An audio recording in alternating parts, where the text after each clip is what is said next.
Hey everybody, it's Nate Wasasing, the boss here again, and today is day number 351 of quitting alcohol. Today I wanted to talk about learning to control your emotions. Now for me, when I was drinking, I was very emotional. I'd get sad easier, I'd get angrier quicker, easier. My emotions were just kind of all over the place. I knee-jerk react to situations and I was just an emotional mess of a person. I didn't see it when I was drinking because I just thought I was just being normal. That's who I was. I didn't realize how much the alcohol was affecting, my mood swings, my hormones, and you get the alcohol cravings, and then you're dealing with hangovers, and that can make you have mood swings, and you're irritable because you want to drink, and you're in the middle of your workday or whatever it is.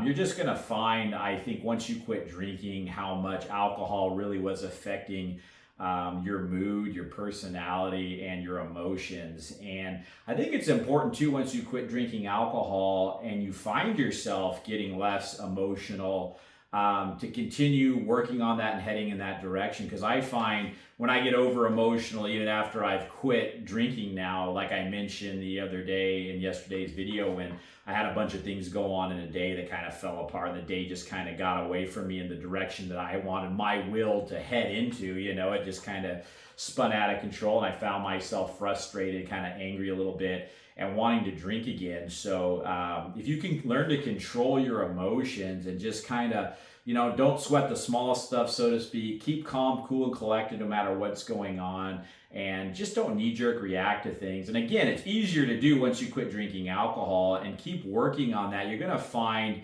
that you'll, not crave alcohol as much the less emotional you are. And at least that's been true for me in my experience. And your first month, maybe 2 months of quitting alcohol, I would probably say I was more emotional. And so keep that in mind if you're in the beginning stages, because your hormones are out of whack, things are resetting themselves, you're going through some withdrawals, you're irritable because you don't have your drug anymore. And I just found myself, within the first couple of months, being a little bit more irritable, sometimes maybe quick to react to certain things. I tried not to. I started working on it right away because I didn't want my crap that I was going through with my alcohol withdrawals, to rub off on my family or the people around me. So be mindful of that. I think that's important, that you're not, blowing up at people or being pissy and stuff like that to your family and other people around you. So, but I think that it is really something that, if you work on it, it's going to help you out a lot. It'll naturally, like I say, start to happen. You'll just see it as you get further and further along, that you're not as emotional. I really do. I mean, at least that's the way it's been for me. And again, continuing to work on it, it's going to keep those alcohol cravings at bay, because you're not being overreactive to things and getting angry, getting sad. I mean, these are a lot of the reasons we drink, right? Because we don't want to feel these emotions that come up. So learning to control those emotions rather than them controlling you is going to be a helpful thing in the quitting alcohol process. So, and there's ways to do it. The age old saying, when you find yourself getting angry, count to 10. I mean, give yourself an opportunity to cool off. I'm definitely a big advocate for, meditation. Sometimes I'll go into a room quietly and sit still and be aware of the moment, close my eyes, and just, focus on being present and let whatever it is that's really bothering me go. And as you're doing that, that feeling will, sometimes start to dissipate, but then maybe flare up again, and just bring yourself back to the moment, let that stuff go. A good way that I call it meditation too is just getting out in nature and going for hikes. I can have a day that's just been action packed, full of a bunch of stress and drama from work and home, and I got all these things running through my mind, and sometimes you can feel like wanting to drink again when all that's going on. So I get on my old running shoes, hiking shoes, whatever, and hit the trails. And sometimes I'm out there a couple of hours. And I come back, I'm completely refreshed. I feel good. I went from being stressed and overwhelmed sometimes to being calm, cool, and happy and feeling joy again. And so, a good tool is to number one, exercise. and get out in nature. And hiking and walking outside is a perfect example of combining both of those into one. That's really going to help you center yourself again. And at the end of the day, one thing I always kind of tell myself, and some of the stuff we worry about and stress about, does it really matter? I mean, we all know we're going to live and we're going to die at some point, and we sometimes get so worked up and stressed out about the piddliest little crap. And, this is stuff that doesn't really matter at all. And you got to be aware of that. You got to think about that sometimes. Sometimes it's little financial worries or, stressing about situations you can't control. And I was talking to my wife today on our hike about how, I can't control the way other people make mistakes that spill over onto my life. I'm dealing with some situations right now with our business and different things that have popped up that other people have made mistakes, and it has caused me some effort and work and energy and time. And, I can't help that. I can't fix what other people do and the decisions they make and that they spill over onto me. I can't affect how I choose to deal with them and stay calm and just realize that that's part of life. And this stuff's going to keep happening. It doesn't just go away. I mean, especially the way people in society are heading. I don't have a lot of hope for things getting better in the age we live in, and sometimes the integrity certain people have. It just seems like integrity and quality of work sometimes has gone downhill from the old days.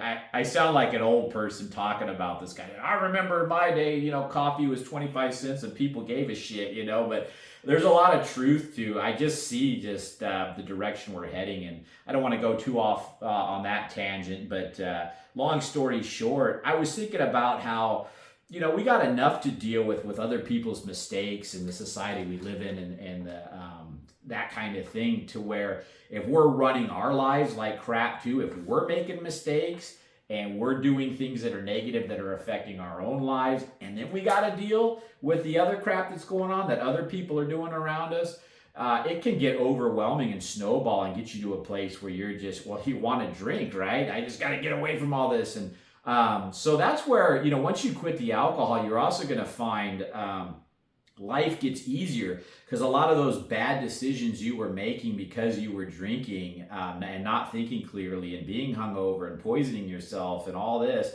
goes away and starts to fade as time goes on. And so now you don't have to deal with all the drama you were creating for yourself. There's still going to be that stuff that happens that, other people or situations you can't control occur, but at least you're not having to deal with all the repercussions of your own damn actions, the stupid stuff you were saying and doing, and feeling like crap as you go through your day because you're hungover. And so life just starts getting easier and better. And I find myself in a place now where, quite honestly, I don't want life to be just boring and everything to go perfect all the time, because there's no challenge in that. There's no growth in that. There's nothing to do, right? I kind of sometimes embrace and enjoy dealing with situations a little bit now, as sick as that sounds, because there's growth in it, and I'm learning to deal with this stuff more calmly. And some of the stuff that goes on now in my life that I would have just flipped a wig on when I was drinking and not knowing how to cope and deal with some of the stuff and just poured the drinks even harder, I find that this stuff doesn't even bother me anymore, and I just flow through it and move on to the next thing. I don't procrastinate anymore. I tackle one thing at a time. So what I'm here to tell you guys is when you quit drinking alcohol, you're going to be less emotional. You're going to start finding that you're dealing with things better. There's not as much drama in your life because you're not creating it anymore yourself. And away you go. Just keep moving forward with that, and things just get better and better and better. And yeah, there's going to be things that happen, and that's just life. You can't control what Billy Bob over here does and that spills over onto your life, but you can control your attitude while you clean it up and move forward, And And at least you don't have to deal with all that other BS from your drinking and drama you're creating for yourself by making good decisions moving forward with your life and removing that poison and toxicness out of your body and life by quitting the alcohol. So getting in control of your emotions, guys, is going to help you big time. You're going to find it happens naturally once you quit, and you get through the first couple months of irritability and withdrawals, and then it just keeps getting better and better and better, and then you start working on it, and away you go.